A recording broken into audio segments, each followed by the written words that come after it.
sales price? It would be reflected in the sales price, I would imagine, because if I'm an investor or someone that wants to come in and buy one of these really distressed homes, I obviously wouldn't pay uh, the same price that I would pay for a home that's not in that distress. So that's reflected many times in the sales or in the sales price. Well, let's say a homeowner is buying a property with one of these renovation loans, and the sales price is 150, Mm-hmm. where the typical value of a home in that area is 275. Now, that person buying that property at 150, I'm imagining that the person that owned that property purchased it in 2007 at the height of the values. They're probably going to be paying a much higher tax rate than somebody that buys a house for 150. Is that correct? It's possible. In your example, I'm assuming that the $150,000 home would be that distressed home, Correct. where the $275,000 homes would be those homes that are livable, not in distress. Correct. Yeah, we would take that into consideration. I hear a lot of times property owners will come in and say, "Well, I just paid $150,000 for my home," but they may have paid that price 3 or 4 years ago. That sales price 3 or 4 years ago would not necessarily be valid or reflective of what's happening in the marketplace today.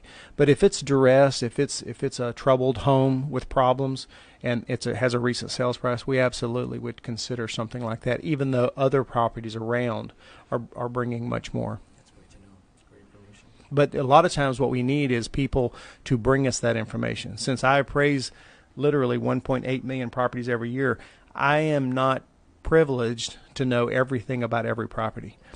We typically don't let our appraisers go into people's homes for your safety and for our safety.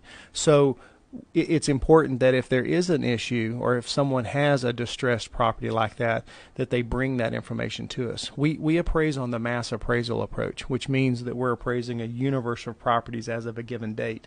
We use a lot of appraisal modeling and we use a lot of statistics in our appraisal process. So that process alone sometimes doesn't allow us to know the really small, detailed characteristics that each individual properties have. So it's imperative that the property owners kind of play a role as well to help us understand more about the property so that we can be accurate on our appraisals. So what would be the process? What documentation would they need to provide you or your department?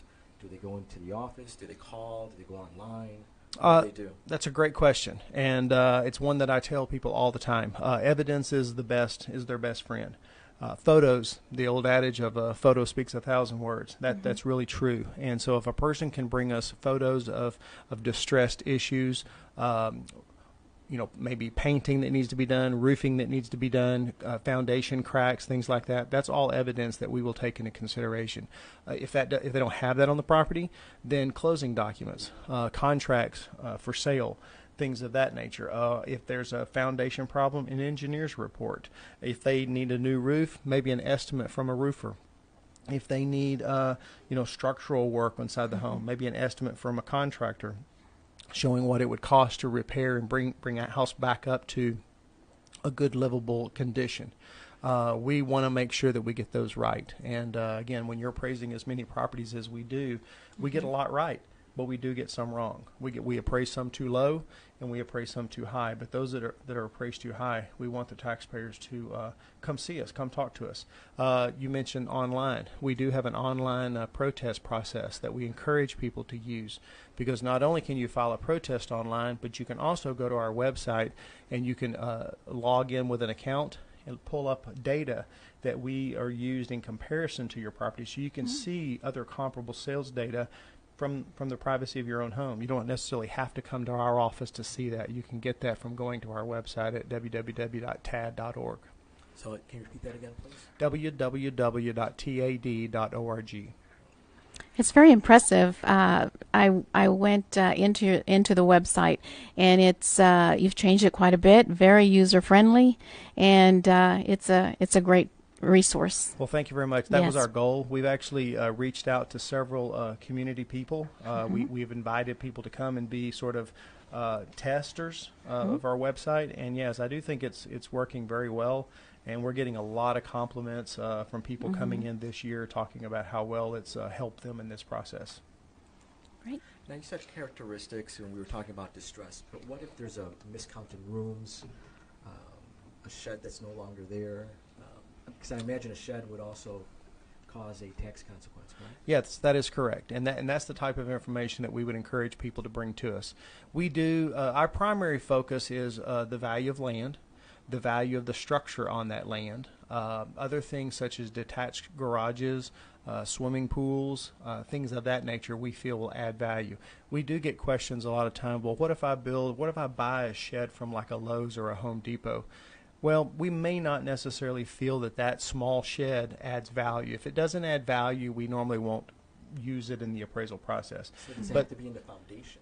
not necessarily. We seriously look at it from a standpoint that would, and I like to tell taxpayers when you drive up to the property as a potential buyer, you're like, oh my gosh, look at that shed, and you're excited about it. You might be willing to pay more for it that it's there.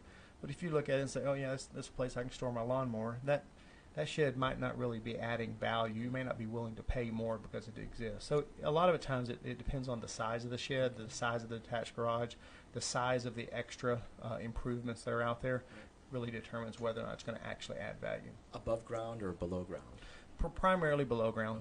Yeah, we don't. The above ground pools can be damaged too easily and can be taken down too quickly, so they normally don't add much value. Great. Leticia, do you have any questions? Okay, so let's go back a little bit to the correlation between the independent appraiser that usually a lender hires to do the appraisal before the purchase and what your office does. Can you kind of tell us a little bit about that? Yes, as I said before, our office uses a mass appraisal approach to valuation, which essentially involves a lot of statistics and a lot of appraisal modeling and computer assistance. Again, we're appraising 720,000 real property and personal property accounts, and so to do that, we build appraisal models, and that's a technique that's used in our type of appraisal. An independent fee appraiser, on the other hand, will not use appraisal models. They will go to the homeowner, property owner. They'll come inside the house. They'll get information provided to them, possibly by the banker, the lending institution, possibly by the property owner themselves. Mm-hmm. They will be able to take pictures all the way around the home, and they can actually spend 2 to 3 days, maybe a week, actually performing an appraisal on an individual property.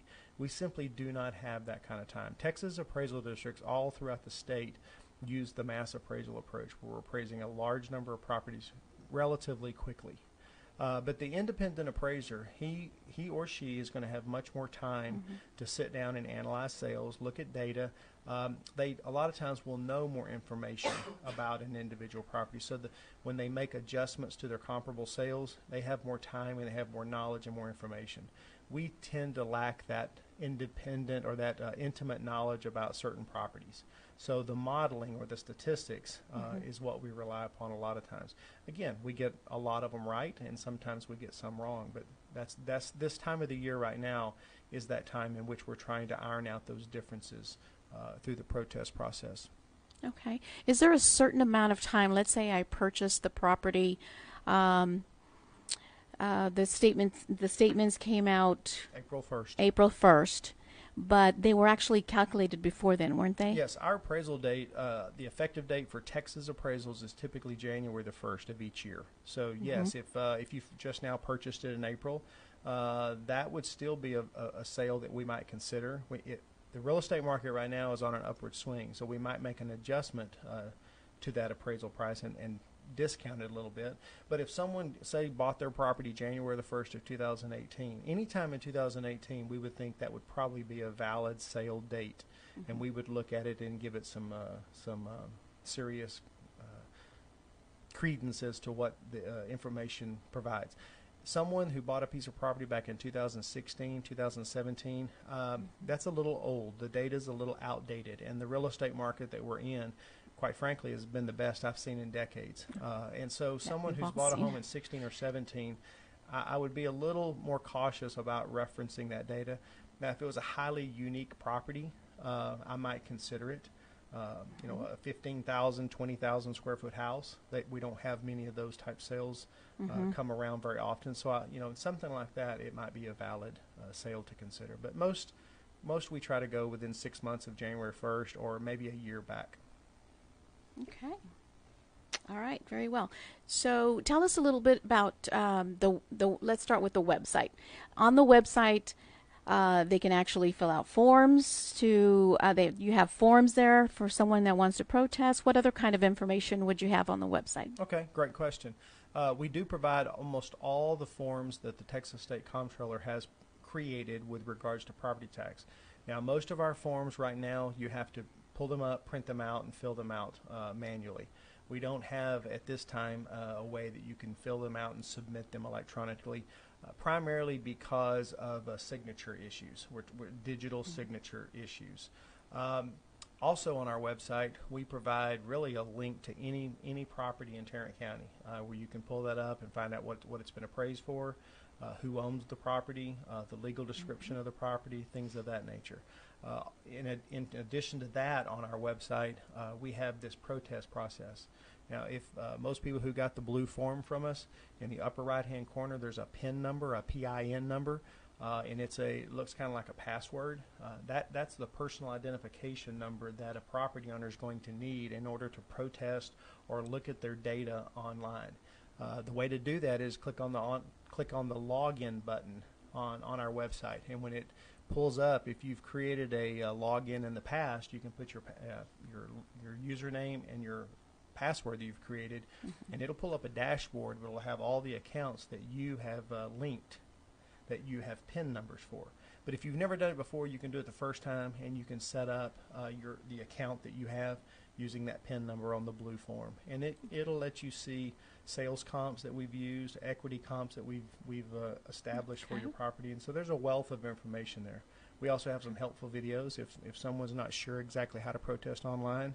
We have some videos out there as well to try to step people through, and I think we even have videos on how to file a protest or how to come to the appraisal review board hearings if they go to a formal protest, and how to go through that process as well. Very good. Question.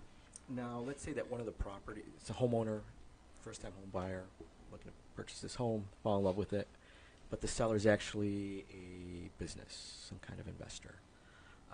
I would imagine that the tax rate would be higher for an investment property, or would it be the same for a homeowner versus an investor? Okay, great question. Actually, tax rates are not set by the appraisal district. Tax rates are actually established by the local elected government. The city, for example, City of Arlington or the City of Fort Worth, they will establish a tax rate. Now, that tax rate is the same for all properties. Doesn't matter whether it's residential or commercial or business personal property. The difference would be the value between them. So we may have one value for residential properties.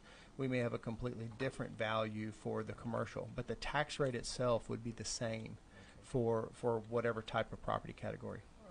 Okay, so we'll follow up with this interesting conversation after the break. Okay. All right, let's go to break. I'm about to do it for you. I like to break it down. This joint has got me open. Ooh, that's my favorite song. I put my thing in motion. I do it all night long.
know you have questions, so give us a call. We are here to answer them. 214-431-5062.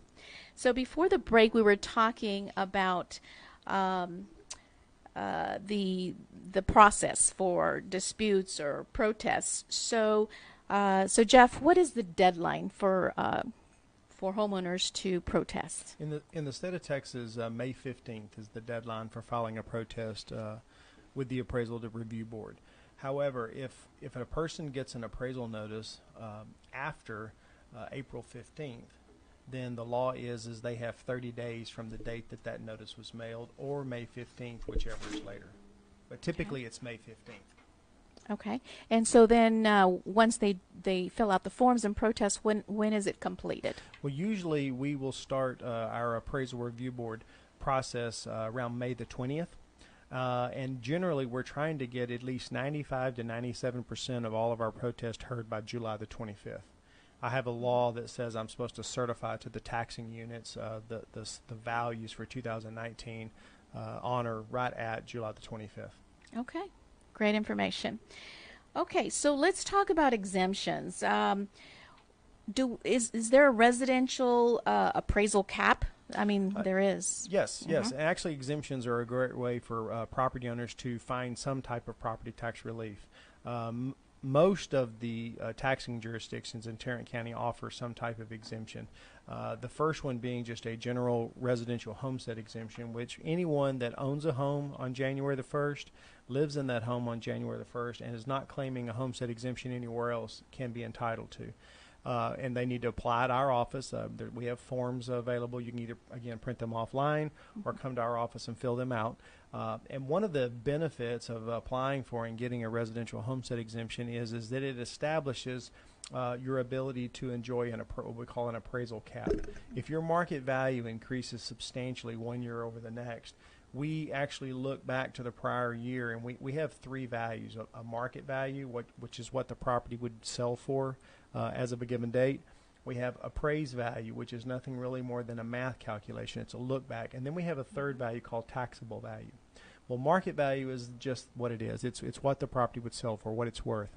Appraised value is where this 10% appraisal cap comes in. And if you have a homestead exemption, the law says that your appraised value, not necessarily your market value, but your appraised value can only increase at 10% per year. So it does puts in a limitation on how much your taxes can escalate year over year. The taxable value, on the other hand, is actually where all the exemptions come in. For example, if you live in the city of Fort Worth, they offer a 20% homestead exemption. So if you have a $100,000 house, the city of Fort Worth will automatically knock off $20,000 of your value, and instead of paying tax on $100,000, you'd only pay tax on $80,000. So it is a benefit where you will save a homeowner a little bit of money, but they have to come in and apply. Another exemption, for example, is a 60. Before you go on, let me ask you this. So the form that, so let's say we have a purchaser that purchased his home in 2018, and now he's lived in his home through a January, correct? So he's now wanting to file an exemption. Correct. They have to live in the home on a January, correct? On January the 1st. January the 1st. The form requires proof. Correct. Can you tell us a little bit about that? Because what we're seeing sometimes in the community is that someone purchased the home using a different type of identification, passport, that kind of thing. So is it possible to file the form with certain ID proof? Great question. Thanks for asking it. Texas law requires, in order to be eligible for a homestead exemption, like I said, you had to own the home on January 1st and live in the home on January 1st, but you also have to provide a valid driver's license, Texas driver's license. And the law requires that the address on your driver's license must match the physical address of the home where you're residing. Now, you can have a different mailing address, and we can mail tax bills to different places, but your driver's license has to match. The address on your driver's license has to match the physical address. The law also provides that you can have a Texas state ID as long as the addresses match.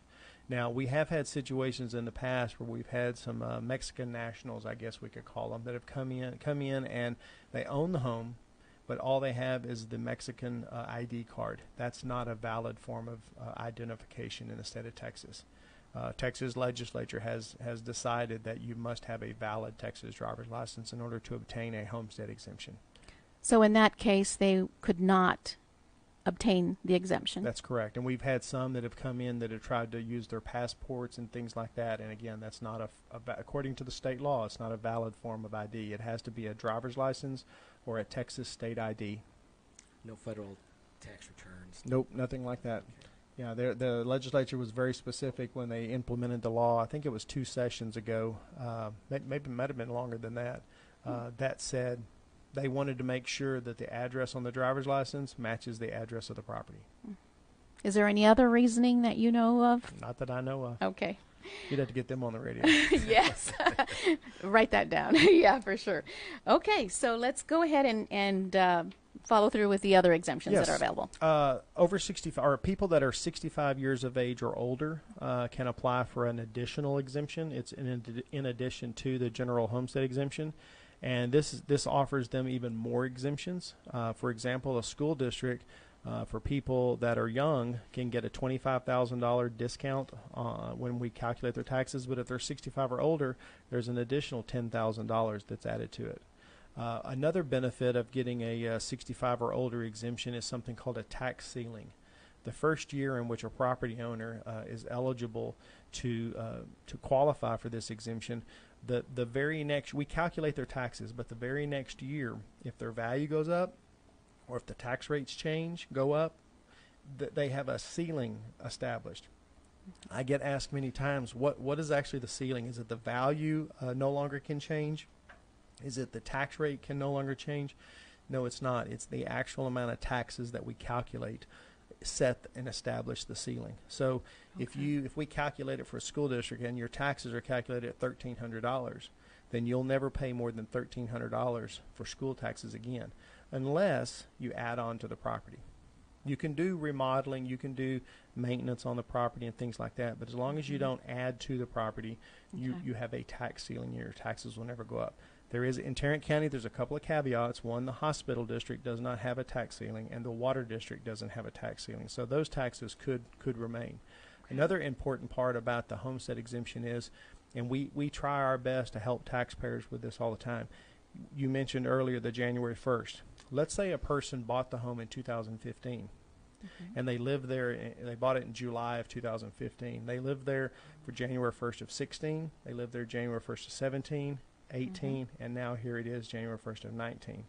They can come in and apply today, and we actually can go back 2 years. So we can give them a homestead exemption all the way back to 17. So they can get an exemption for 17, 18, and then now we can give them an exemption for 2019. And it's possible that if the calculations work out, they might actually get a refund of taxes for the tax years 17 and 18. Wow, that's great. That's good to know. That's very good to know. All right, so any other disability? How about a disability exemption? A disabled person is entitled to an exemption, very, very similar exemption to the 65 and older. There's also a tax ceiling component to the disabled person's exemption. The qualifications are a little bit different. Obviously, we have to determine whether or not you're disabled. And we actually use the Social Security Administration to help make that determination. If a person is receiving disability benefits from the Social Security Administration, and they have the right paperwork, then they can be entitled to a disabled person's exemption. What is the right paperwork? It's basically a form from the Social Security Administration identifying that they are disabled and they've been deemed disabled. And permanent disabled? Or not necessarily permanent, no. Okay. It can be a type of disability, and that they're receiving disability benefits from the Social Security Administration. Now, what if you have somebody that's a senior citizen, disabled, and they're a veteran? Great question. In the state of Texas, they would be entitled to a general homestead exemption, but then they would have to choose between the disabled person's exemption or the 65 and older. And really, it probably is best to determine whichever one occurs first. If they turn 65 before they become disabled, they most likely would want to apply for that 65 exemption when they turn 65. However, if they were disabled long before they turned 65, it might be to their benefit just to continue with the disabled persons exemptions and not apply for the 65 and older. And we would help them try to make that decision as to what is the best benefit for them. Right. Took the words right out of my mouth. Well, you asked about disabled veterans. Right. Yes. That's another type of exemption that can be applied to individuals that have become disabled either while on active duty or even after. Sometimes people, go overseas and they're in the military. Something happens and they become disabled after. Same situation kind of applies here in that we rely upon the Veterans Administration to determine if the veteran is a disabled individual. Again, there's paperwork that will determine their level of disability. And for disabled veterans, there's a sliding scale somewhere between $5,000 and $12,000 worth of exemption, depending upon the percentage of disability that the Veterans Administration has determined that they are disabled. There's one other disabled veterans exemption, and it's called a 100% disabled veteran exemption. Mm-hmm. And if a person, military individual, was disabled while on active duty, and again, the Veterans Administration determines that they are 100% disabled, then they can actually receive a 100% exemption from property taxes on their homestead. Do they have to? That's fantastic. That is fantastic. Do they have to apply year after year, or is it a one-time application? Good question. For homestead exemptions, it's typically a one-time application. We do periodically ask that people to reapply. Like, for example, people that are 65 and older, we will ask them, say, over 5 to 10 years to reapply just to make sure that they still qualify for the exemption. But normally it's a one-time exemption. Would they be reversing in age so they wouldn't qualify any No, longer? probably not. I hope not. Haven't had that happen yet. So it's only for 100% disabled. Let's say someone is 40% disabled veteran. Yeah, they would be eligible for just a disabled veteran exemption. But the Which is not 40% of. No, because it's there's some question about right. that. No, for people, and you're testing my memory now, but people that are like 10 to 20%, they'll receive like a $5,000 exemption. If you're 20 to 50% disabled, you receive like a $7,500 exemption. If you're 50% to like 75%, I think it's $10,000, and then if it's like 75% all the way up to 100, then you receive like $12,000. But the 100% totally disabled is a different exemption authorized by law. Now, I may be off on those percentages and those numbers. They would need to check with our office or maybe our website to get that exactly correct. All right. Well, we're going to take another break here. If you'd like to be part of the conversation, please call us 214-431-5062. You're listening to The Reba Show, Homeownership. Hear it from the experts in the Blue Stream of the Fishbowl Radio Network.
Programming for The Reba Show is proudly underwritten in part by the Arlington Tomorrow Foundation, contributing to a thriving Arlington, and in part by the Texas Association of Realtors Housing Opportunity Foundation. Funding is also provided by generous donations from listeners like you. You're listening to The Reba Show. Homeownership, hear it from the experts in the Blue Stream on the Fishbowl Radio Network. Hello, my name is Salvador Villalobos. I'm here with Leticia Gallegos, my co-host, and Jeff Law, Chief Appraiser with the Tarrant County Appraisal District. If you have any questions, please give us a call at 214-431-5062. Again, that number is 214-431-5062. We do have a call on the line, Jeff, if you would be so kind to answer her question. It's from Jennifer Valdez in Hearst. And her question is... Her name is Jessica. Oh, Jessica. I'm so sorry. Yeah, I believe her question had to do with how we evaluate property. And basically, we use a mass appraisal approach to appraise properties all throughout Tarrant County. And all appraisal districts in Texas use the same type of mass appraisal approach. But generally, what we're looking for in the residential area is that we'll either use the cost approach to value or the market approach to value. In the cost approach, we will look at what would it cost to reconstruct a home as of new, and then allow for any depreciation, any type of deterioration, whether it's physical, economic, or functional losses in value, and to make adjustments because obviously not all homes are brand new. That's one approach we use. The other approach is the market approach, where we actually look at comparable sales data. Sales are a great indicator of what something's worth. When a buyer and a seller come together on an agreed sales price, obviously the buyer's willing to pay that price and the willer's willing to accept that price. So sales become a great indication of what something is worth. So primarily we'll use a combination of the cost approach and the sales approach to determine value. And as I mentioned before, we have 1.8 million properties all throughout Tarrant County that we appraise, and we get a lot right and we get some wrong. So during this protest period that she mentioned, we take the opportunity to talk with property owners, to look at the property characteristics that we may not know about and try to make adjustments again so that the values reflect the correct market value for the current tax year. Now, Jeff, you're saying protest, appeal, they can go to your website and do it individually themselves, or we did touch base on during the break regarding using an organization or company to assist you in appealing your taxes or protesting. What's your take on that? Yes, we encourage all taxpayers to start by going to our website and maybe trying the online protest themselves. However, if sometimes people don't have time to maybe come down to the appraisal district, they may not have time to go through a formal protest hearing before the appraisal review board, and they may choose to use an outside firm. Some firms out there will represent homeowners. Some firms tend to be more in the commercial side and just represent commercial property owners. But they serve a purpose. They help us get through this process rather quickly. They do charge fees many times for their services, and they're used to this process. Sometimes we run into taxpayers that might feel intimidated about the process. They shouldn't be. I mean, homeowners, we try our best to make people feel comfortable. We try to answer all their questions. We were actually given one of the best compliments I've ever had before. We had a taxpayer come in the other day and told us that we were the Chick-fil-A of government offices. Awesome. And I thought That is a compliment. I thought that was the best compliment ever. Is that because you don't open on Sundays, or? No. I think it was our friendly smiles. That's great. We try our best to sit down with the taxpayer, work with the taxpayer, because again, we may not know everything about the characteristics of each individual property, and so we invite people. So property owners can try it themselves. They should see a friendly face down at the appraisal district. Or if they don't, they can choose one of these consultants, an attorney, something like that, to represent them. Okay, great. So, question regarding, you said, and because Jessica wasn't on the line earlier, characteristics of property, miscounting rooms, that's another appeal that can, yes, or protest? It would be more along the lines of square footage. Okay. We normally don't, since we don't go into people's homes, we normally don't get room counts so much. Okay. But we do go out and we try to measure every new home that's constructed. So many times where we might have some discrepancies might be in the square footage that we've calculated. Now, there are two things that people need to understand about us calculating square footage. Number one is we don't take it to the nearest inch. We will round either up or round down based upon inches. So that's going to sometimes cause some differences. The other thing that we do also is that we measure to the exterior of the brick. So I don't know how necessarily architects determine the actual living area, but we will try to separate out the garages and from the covered porches from the air-conditioned space. And a lot of times when we get into second-story buildings, if we can't get access to the interior of a new construction, there could be some opportunities for miscalculation there, or maybe there's a jag and a wall that we can't see from the outside that we might consider living area. But we're willing to work with property owners if they'll bring in their building plans or sketches. Sometimes when you buy and sell properties, a fee appraiser comes out and appraises a property. They'll a lot of times do a sketch. And so they could bring in that appraisal, and we can make adjustments sometimes to sketches. So it's not so much room count as it is more of the actual living area square footage. Okay. Now, you have a multifamily, a 2 to 3, 4 unit property in a residential area where it's primarily single-family homes. Correct. There's not that many comparable properties in the area. How do you determine a value? Well, we will use, let me ask this question, value of the single-family residence or value of the multifamily? Of the multifamily that you're trying to tax. Well, we will try our best to find comparable data on something like that. And again, if we can't find comparable sales data, we may rely on the cost approach more and try to use what would it cost to rebuild, kind of like an insurance company, the replacement cost new. Another approach to value is the income approach, and since typically 1 to 2 family, duplex, triplex, they're income producing properties, we could also utilize the income approach and maybe develop a gross rent multiplier or a gross rent monthly multiplier to give us an indication of what that might be worth. Can you give us your website? Yeah, it's www.tad.org, www.tad.org. Okay, great. So you can go there to get more information. Leticia? Okay. Great information, Mr. Law. We really, really appreciate you being here. So here at the Reba Show, our goal is to inform and to serve the community. That's what we do. We bring information about home ownership to people that are preparing to purchase their home or our community that is wanting to sustain their home, because property taxes is a huge part of their monthly payment. And also to information that will help them become more financially savvy. So we do all that. So our hope is that you, the listener, will engage with us here at the Reba Show and become a loyal fan of the Reba Show. We appreciate you listening. And so tell us, Mr. Law, Jeff Law, what does home ownership mean to you personally? Can you tell us what Well, what it means. it's a place where I can raise my family. It's a place I can go home and rest after a busy, hard day. It's my wife and I we enjoy our home and we enjoy the peace and the rest that we can get there. I think it's awesome that everybody should be able to enjoy that same thing, but it is a lot of times the most expensive asset that they'll ever buy.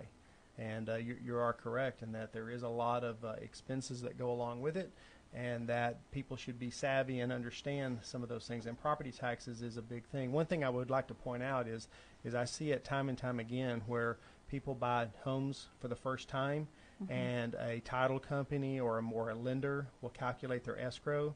And I would just want to caution people to make sure that if they're buying their home from elderly people that might have enjoyed this tax ceiling, that's something that they need to be wary of and understand that their taxes going forward, if they're not 65 or older, may be way different than the property taxes from the previous owner. So they need to work closely with their mortgage companies and their escrow amounts to make sure they're not short. I've seen several instances where property owners' escrow amounts go up $500 and $600 per month because the way the taxes were calculated. Yes, that's a very good point. So again, my name is Leticia Gallegos. I'm here with Salvador Villalobos and our special guest, Mr. Jeff Law. So thank you, Mr. Law, for sharing your time with us today. We really, really appreciate you. I just have a couple of announcements to make. Our golf tournament is our largest fundraiser of the year, and that is going to be May 13th at the Diamond Oaks Country Club. Go to our website at Reba Connect.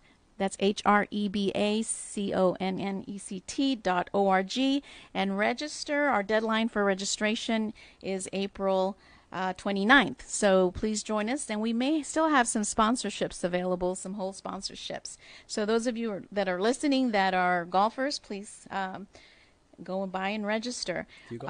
We are the Hispanic Real Estate Brokers Association, a registered 501c3 nonprofit corporation. We've been streaming live on Facebook. You can see a replay of the video on the Reba Show Facebook page, and also on your on our YouTube channel, where you can subscribe to see future videos. Please follow us on Facebook and Twitter at Reba Show. This episode is also available on a podcast on the Reba Show page at fbrn.us. You can also find it on any podcast app.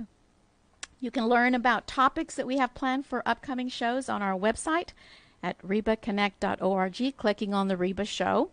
If you learned something today, we would love a donation to continue our funding for this program and other community outreach efforts. Visit rebaconnect.org and click on the donate button on the homepage.